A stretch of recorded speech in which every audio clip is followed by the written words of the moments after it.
My name is Brock Page and I do random sports picks for fun. Let's jump into the NBA Finals. Game 1, Cleveland +7 at Golden State, with the total moving upward to 226.5. Currently, the Warriors are the moneyline favorites, laying 325 betting units. And at the moment, 56% of the bettors think Cleveland will get the job done. Speaking of the Cavs, they've struggled against the number as of late, failing to cover in 2 of their last 3 games with Boston. Cleveland's also covered just 5 of 15 games this season as the underdog or pick'em. Even worse, the Cavaliers covered just 30% of their games as the official road underdog. Having said all that, it ain't just all dark clouds for Cleveland bettors, as this Cavaliers team went 51-47 overall against the spread in all games. They're also facing a Warrior team who's covered just 23 of 47 at home this year. Golden State's also covered just 1 of 2 head-to-head matchups with the Cavs. All told, however, the bad news pretty much ends there for Golden State bettors, as this Warriors team has been red hot against the number as of late, successfully covering their last 3 straight contests. They're also covering a respectable 63% of their games, which tipped off at the current point spread. In addition to all that, Golden State's 24-15 against the spread versus teams over 500. The case can be made for both teams, however.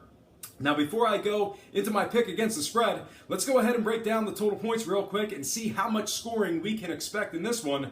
And on the Golden State side, it could be a lot. 5 out of their last 5 games have all gone over the total posted points. Meanwhile, on the other side, 2 out of Cleveland's last 3 games have gone over the line themselves. Having said all that, though, 3 out of Cleveland's last 4 overs actually fell short of the current posted total.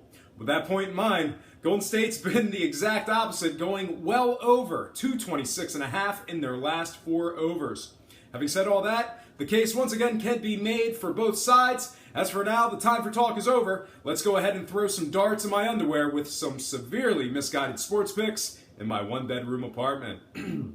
When it comes to the spread, all numbers suggest Golden State gets it done here, and although Cleveland did cover 1 out of the 2 head-to-head matchups with the Warriors this year, they just don't get it done when they're the underdogs, and the numbers certainly prove that. So when it comes to the spread, I think Golden State -7 gets the job done against the number. When it comes to the total points, both teams are collectively averaging 227 total combined points in their previous 4 games respectively. Man, that's real close to the line, but I will be more than happy to trust the math in this spot here. So when it comes to the total, I think this one gets over 226.5. And when it comes to the money line cash, I think Golden State takes game 1 and goes up early in the series. Well, folks, that is going to do it for me. But before I leave you, let me remind you that I am not a sports betting expert, nor do I implore you to take any of my picks. A wise man once said, good ain't free, and free ain't good. If for some reason you decide to use the free information on this program, you're utilizing it at your own, I wanted to say transgression, at your own discretion. Most importantly, if you're betting any of these games, do it safe, do it responsibly, and most important, have fun. For Brock Page Productions, I'm Brock Page, and have yourself a positive day.